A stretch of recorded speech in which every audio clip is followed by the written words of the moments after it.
Grant. It's a great honor to be here with Lower the mic. With this huge gang in this circle. And I'm not actually going to stand up here very long. I just wanted to thank our partners for the drum slams and for the prayers and for the introductory words and for the passion that people have shared. And it's not just the people who are presenters up here who have been part of developing and evolving the vision for the sacred Chaudiere site. I see people from Montreal. I see people who have participated in grandfathers' gatherings for over a dozen years to articulate this vision. I'm going to share a PowerPoint presentation that is mainly pictures. It's our bilingual presentation, so I hope it fits in with the art criteria of this event. And then I'll fast forward through a presentation that we made to the National Capital Commission in 2008. And then I'll also assign you your homework, since this is such a dynamic presentation. I met Grandfather Commander in 1997 after many years of work in the criminal justice system, work that touched me very deeply because I myself come from South Africa and I know about the oppression of people in a very personal way. I quit working for the federal government in the criminal justice system to support Grandfather's work to create a circle of all nations, a culture of peace. And one huge project of ours was the vision for Asinabka, the sacred Chaudiere site. We continue to raise awareness the best we can about this project at levels of government, at community levels, and we're also challenging some thoughts about potential other work at this sacred Chaudiere site through the court system and things like that. You'll find much of our information about this work at the Asinabka website, asinabka.com, but I draw your attention especially to the June 21st, 2014 report and page 21 and 22, where we talk about the legacy vision for the sacred Chaudiere site, the mandate, the core vision, and what we expect would be the key results. And these results embrace all of us, so I hope you will take the time to understand this a little better. Thank you. Now we'll carry on with our presentation. It's not there, Romola. Has it disappeared? So I will actually then tell you a little bit about the history of the project. Can you please use the mic? Sorry. Okay. So a synopsis of the development of the vision for the sacred Chaudiere site. In the 1970s, Douglas Cardinal and Jean Piggott, with the National Capital Commission, identified Victoria Island as a site for the Indigenous Center. In the 1990s, the development of ideas for the Indigenous Center at Victoria Island grew. In 1998, the presentation to the Algonquin Nations Tribal Council by elders William Commander and Peter de Conti and Douglas Cardinal was supported. Between 2000 and 2002, William, Douglas, and I made road trips to all the Algonquin communities in Quebec and Ontario to develop key components of the vision. In 2000, we also made a presentation of the vision to Her Excellency, the former Governor General, Adrian Clarkson, at the Circle of All Nations Millennium Peace Gathering on Nepean Point. Nepean is an Algonquin word, and it means place where we sleep. And the Le Breton Flats area was the old Nepean. And in the language is captured the story of indigenous peoples and their presence in this particular area over 5,000, 6,000 years at least. We say actually going back 10,000 years post the retreat of the Wisconsin glacier. And very recently, I see Roger in the room, there have been people who have been acknowledging the presence of the ancient people, dating back 6,000 years, dating back 2,500 years, and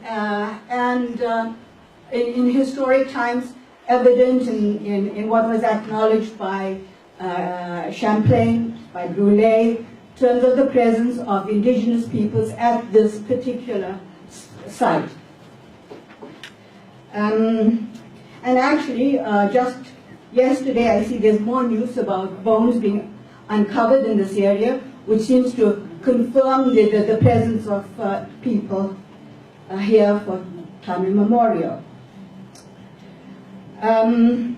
Between 1998 and 2002, and actually on till 2011, the development of the vision at the annual Circle of All Nations gatherings at Bidderby Lake continued, and many of you participated in that development. And so we continue our efforts on behalf of the commitment of many people passionate about this. In 2003, Grandfather Commander hosted a gathering of Algonquin elders to present a report on the vision. In Maniwaki, it was fully supported by Algonquins from all communities on both sides of the river. In 2003, Larry McDermott undertook graduate research into governance structures for an Indigenous Center in consultation with William Commander. In 2004, with support of the Ministry of Canadian Heritage and the National Capital Commission, a draft memorandum was prepared. Conceptual plans were refined by Douglas Cardinal. In 2006, the National Capital Commission endorsed the project and earmarked $35 million for the commencement of a two-phase development. But unfortunately, 2006 was also the year of the sponsorship scandal. And that is part of the larger Canadian story, and it had impacts on the development of this vision.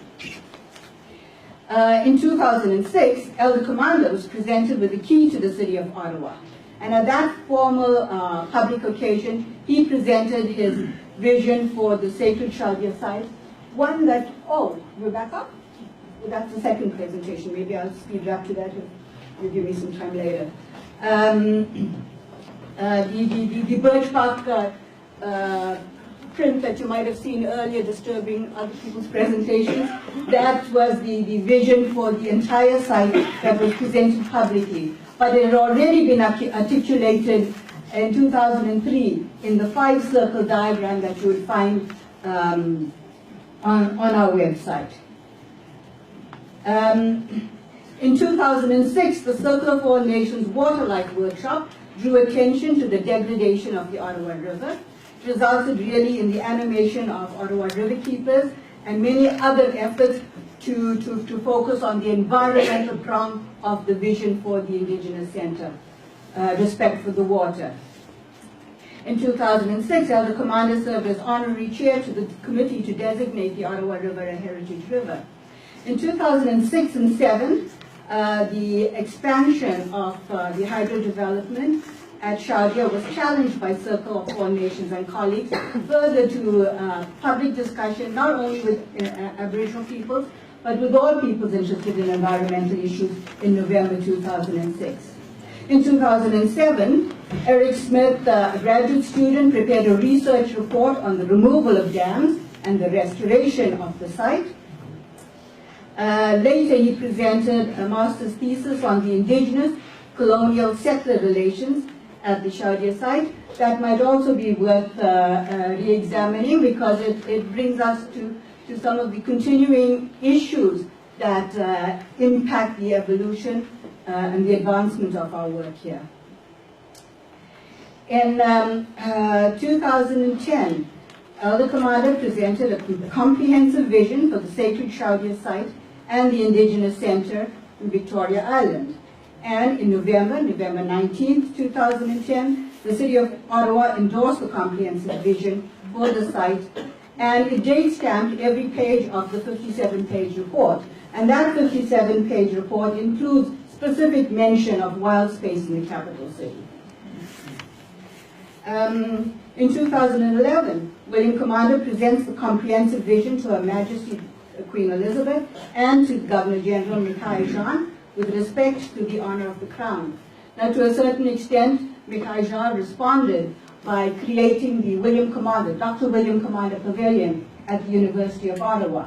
And in this process, we see, moving from the days when Duncan Campbell Scott stifled the voice and the prayer and the song and the dance of indigenous peoples to its re-emergence in what you've heard this morning over here.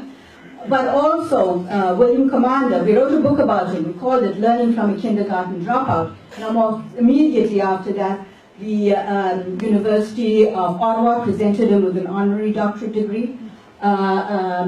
A few years later, so did the University of Quebec Victoria. And what we see in that is the acknowledgement that it's not just old traditional knowledge that is not of great relevance to all of us that old Native people and Native elders represent. It's actually the kind of wisdom that should transform and inform knowledge in higher level academic institutions. And so that is how we see Mikhail moving towards respecting the honor of the crown.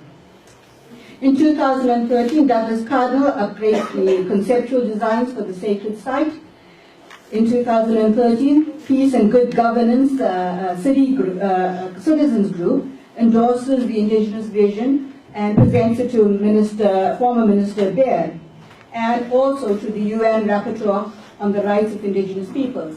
By this, I mean to say that William Commander made overtures in the earlier stage to the Liberals who were in power. He also received considerable support from Paul Joer, and I recall the late Jack Layton attending William's birthday party, and when he heard about this vision, thought it was very inspiring, and assigned the work to Paul Joer, who then advanced it to a certain level. With the presentation of this communities group report to the former conservative leadership, we feel that we've made outreach to all levels of government and informed them all equally of the merits of this project. William Commander's colleagues from Argentina actually presented William's legacy to the United Nations Human Rights Council expert mechanism on the rights of indigenous peoples in 2014, and in partnership also with Idle No More.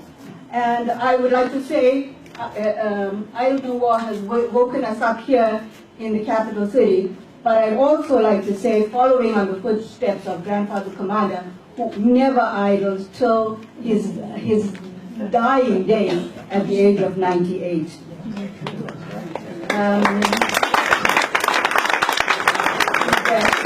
finally, I'd say the Circle of Four Nations, Lindsay Lambert, I'd like to acknowledge for his passion for keeping the spirit of the Chaudiere Falls alive in so many hearts by his painful, handwritten notes, reaching out. It's awakened the spirit of the falls in many hearts. And so we assert the key components of the vision.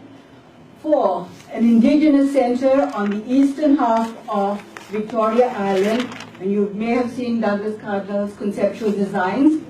And this is a place for the First Nations, the Inuit and the Métis to come together to recover their strength, their stories, and their histories, and reignite the passion of indigenous on this land at the central meeting place. Hosted by the people of the Ottawa River watershed, the Algonquins. And the other part of the vision is for this type of activity, for an eco-peace tank, so that people will engage in discussions about what William Commander identified as the 2 critical issues of our times. The issue of respect for Mother Earth and the waters. He started to talk about this publicly in 1987 with the constitutional discussions on indigenous issues. And he ignited the global prayer for Mother Earth in Paris in the pre-Rio discussions in '91. Just recently, Canada represented itself on the global stage with respect to environmental issues. And we wrote to the Prime Minister and said, do not forget that you are walking in the footsteps of the indigenous. The indigenous were already present in this global forum to raise the profile of the urgency to address the environmental issues. A few days later, November 13th, we had the bombings in Paris, and it gave us occasion to write yet again to the Prime Minister and the federal leadership. And that was in relation to the other prong of the William Commander work, peace building. He was born on the eve of the First World War, and the energy of global warfare very much informed his life and his thinking, and reaffirmed for him repeatedly the huge need to rebuild relationships, to look towards the spirit of Jinawe Daganuk, the spirit of we're all connected. And that was then very much the passion of his prayer, that he wanted to see ignited in this peace-building eco-think tank. He also felt that we needed all to reignite our relationships with Mother Earth. Most of us who are not of indigenous roots come from someplace else where we have broken the sacred connection with Mother Earth, with our ancestral lands, with our waters. When he, like his ancestors, saw the newcomers coming in such huge numbers, he realized he needed to make them understand how they needed to connect with his Mother Earth, because he needed all of us to be part of the stewardship responsibility for his land. He knew he couldn't protect her alone, he needed all of us. And he wanted indigenous plants replanted at the Chaudiere Island to reconnect all of us with the sanctuary, Central Park, New York. He also wanted to see the Chaudiere Falls freed to the extent possible, despite the years of industrial devastation. And there, it's critically important to realize the symbolic message of the Chaudiere Falls, where the Ottawa River flows from the west to the east, where it is joined by the Gatineau, the Tenagarten coming in from the north, and the Rideau coming in from the south, where it spins on an indigenous, natural medicine wheel, and energetically contains so much of what was important to the old people. And as Kevin said, how the songs have still remained to remind us how important that is.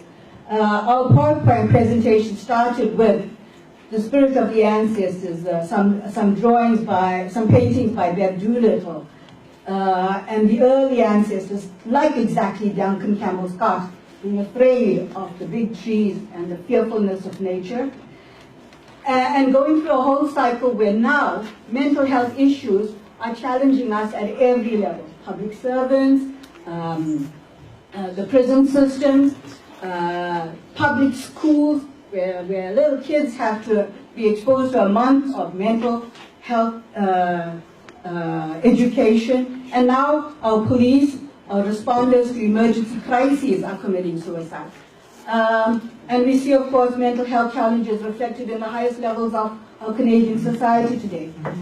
This is the kind of deep healing that Grandfather Commander wanted to see ignited here. And it's both the responsibility and it is also the legacy gift for all of us. Be great.